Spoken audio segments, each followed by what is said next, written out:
Hey guys, so I was checking Twitter today and I saw a tweet from Brianna Carpenter. She was showing me these markers that are available in the dollar store, and I noticed it's a Dollarama sticker, which is a dollar store here in Canada, and I'm like, oh my god, I need to find these. There are a few different marker brands out there that I'm really curious about and I'm tempted on testing, but these are just so accessible that I need to go find them right now. So I'm gonna go to Dollarama and see if I can find these markers. Okay, I'm here. Not seeing them in the craft aisle, so I'm gonna look at the school supplies section. Not seeing them anywhere. Oh my god, I found them. They were in the crafting aisle, I just had to look again. They only have the one set of colors though. It looked like there was more than one set in that tweet I saw, but here it looks like they only have the one spot for them. So I got one set. I double checked the tweet. It did look like there was another set that started with sort of like a khaki green color. So I'm gonna go to another Dollarama and see if I can find it. All right, Dollarama number 2. This Dollarama looks bigger, so I have high hopes.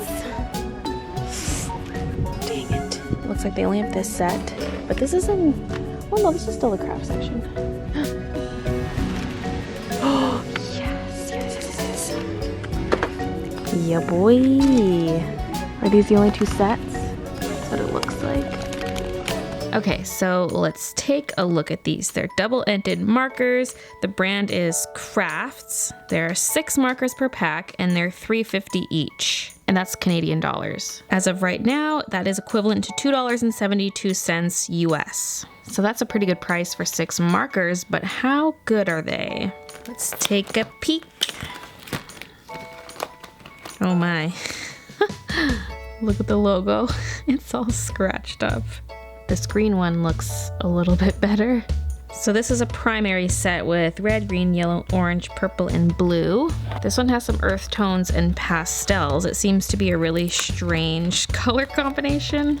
I wonder if they have other packs, because this is not a very big selection of just 12 colors, but I like that they had this set with some muted colors and neutrals and pastels. The colors are pastel pink, blue gray, burnt sienna, bronze green, warm gray, and pastel peach. Anyway, I'm gonna start by taking a look at these nibs and doing some swatches. So here's the chisel end. That's a pretty big chisel. Oh, I can smell these. Oof. When I use my Copics, I don't smell them at all. That I smelled as soon as I opened it. Here's a nib size comparison between the Copic Chisel Nib and this one. I'm already coloring on my nails. Where's my colorless blender? All clean. Then there is the fine tip. All right, just looks like standard bullet nib. Let's compare that to a Copic bullet nib. It looks pretty similar, but it's a bit bigger. So let's do some swatching. Here's the red. All right, and orange, yellow, green, where I made a dot of red, blue, and purple. It's your standard rainbow basic set, I guess. Then we have these guys here. I'm gonna start with that pink and blue. I find it very interesting. It's earth tones and pastels. Oh, what the? I mean, it does say blue gray. I guess it's supposed to be a cool gray.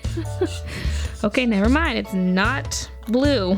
That cap color is just a little bit misleading. Then the pink. Oh, good. I was like, please be pink. Here's the burnt sienna.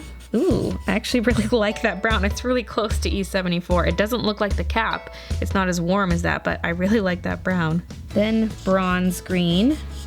Ooh, nice. Again, not at all like the cap color, but I like it. The cap color looks gold, and this is just a dark desaturated green. Now for warm gray.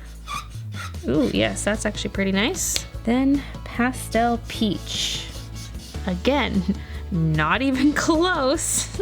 Here's all of them with the swatches side by side. These ones are not even that inaccurate. It's pretty close. These ones, not as close. The gray's pretty close, and the pink is close-ish. It's a bit bright though, a bit of a highlighter pink. Next, I'm gonna try some blending just to see what I can do.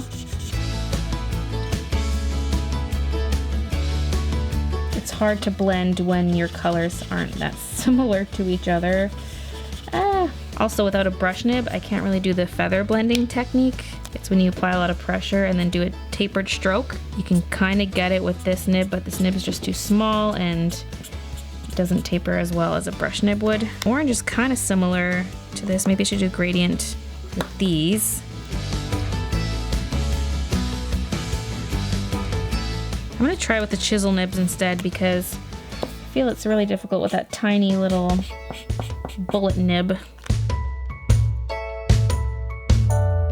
The blending is not the best, but I think a lot of it is coming down to lack of color selection, because these greens, they're not that different from each other and they had a pretty nice blend. These ones weren't as smooth, but it still is pretty smooth. All right, now I'm gonna try to create a piece of art using these markers and then I'll let you know what I think of them. So based on the colors I had, I thought it would be a good idea to draw a turtle because I had seen a picture of a turtle recently on Twitter. It was a rainbow turtle and it made me want to draw turtles. And then halfway through this drawing, I had this crisis where I felt like I had recently seen a picture of a turtle on flowers, but I couldn't remember where. I don't even know if I for sure saw it. It's just one of those things that hits me sometimes when I'm working on art. I'm like, wait, did I see this somewhere recently? Am I subconsciously copying it? And you start to panic, but I mean, it's not like it's the most original idea anyway. I'm sure this has been done 1,000 times already, the turtle on flowers. So I was like, you know what, Baylee, just suck it up and finish it. But I always have that fear, like, am I copying someone? Because I don't want to. But what idea is 100% original anyway, so meh. The turtle I saw on Twitter that was the original inspiration did not have flowers, so that's good. I was sketching it up on my iPad Pro using the program Procreate, and I also added a bit of color to it just to plan out what colors I would use because I was working with a very limited palette, but my turtle didn't end up being as blue all over as that original color thing. That was just to get an idea for what I wanted, and then once I actually started using the colors, I tweaked it a bit. Here I have some rubbing alcohol and I put it inside a syringe. This is not a medical syringe. It's meant for other uses like crafting and I don't know what else you would use it for, but it has a blunt end. It's not sharp or anything. You can also just use a paintbrush instead if you want. I actually thought this looked really neat on the back of the page. It actually looked cooler than it did from the front because there was just more contrast. There was more white showing through. So that's something you can do, by the way, is just draw something on the front, add drips of rubbing alcohol, and then flip it over and complete the illustration. All my yellow ended up getting covered up anyway, so it didn't really matter in the end. So how did these markers perform?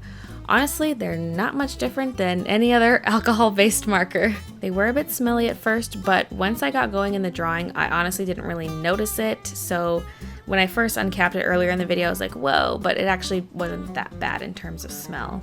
The color selection is not that great, but maybe they did manufacture more colors and Dollarama doesn't stock it.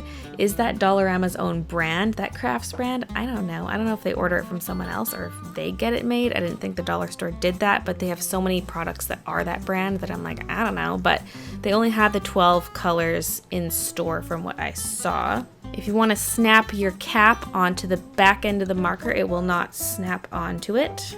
To me, the biggest drawback to these is a very common drawback to a lot of alcohol-based markers is that there is no brush nib.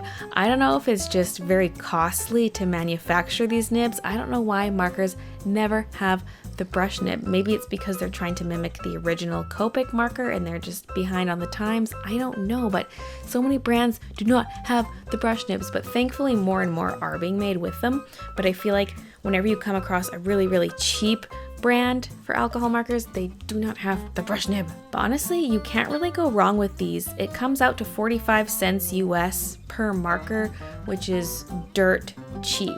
They worked like any other alcohol-based marker, like I mentioned. I feel like there's no brand I've tried where I've said, oh, this is absolute garbage, this ink is the worst.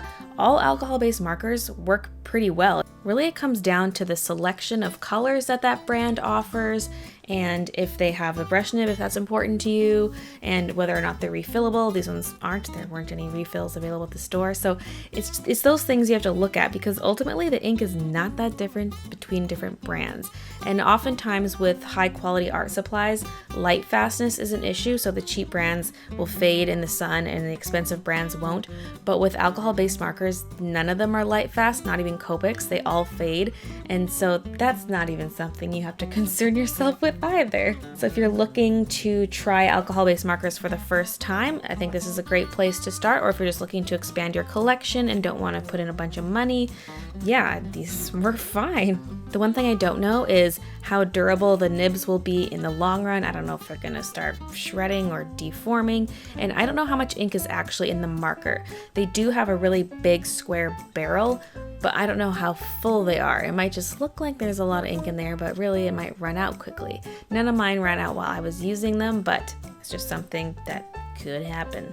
Someone also just tweeted me recently about some markers at Daiso that they saw, and they come in packs of 2. So I would love to make a trip down there one day and try out some of those markers, because it's just so cheap. Like, why not?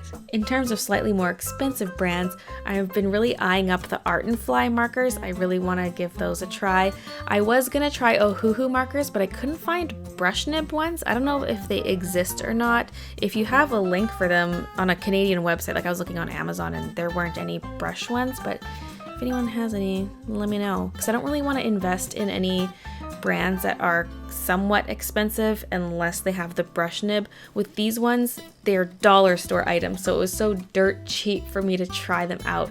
But anything that's gonna cost me like $50 and above, I don't really want to spend the money on it unless it has the brush nib. There are more and more brands popping up, and so more and more of them are doing brush nibs, and so I feel like you gotta keep up. You gotta keep up with the demand of the brush nib. Maybe it's just me. Maybe I'm the only one who wants the brush nib. I don't know. And if you're like, Baylee, why do you love the brush tip so much? It's because it's so versatile. It can cover large areas quickly, or you can cover teeny tiny areas. It can go more fine point than a bullet nib, and it can be just as thick as a chisel nib. It's also much easier to blend because of the feather blending thing that I mentioned earlier in the video, but also again, just covering large area. It's hard to blend with a little bullet nib when you're only covering teeny tiny areas, and you have to switch to the chisel nib, but it's not as precise. Whereas if you just have a brush nib, it does everything at once. It's just so much better. But in terms of ink, these markers seem just fine. Again, I found these markers at Dollarama. I don't know if Dollarama is in any other countries other than Canada, but check your local dollar store and see if they have anything like this. And like I mentioned, someone saw similar markers at Daiso, so they're cropping up here and there. Anyway, I hope you guys enjoyed this video. I'll see you on Friday next week for the next art video, because that's when the YouTube Artist Collective is. And I'll also be posting on Saturday, the very next day. So you're gonna get 2 videos next weekend. Thank you so much for watching, and I'll see you then.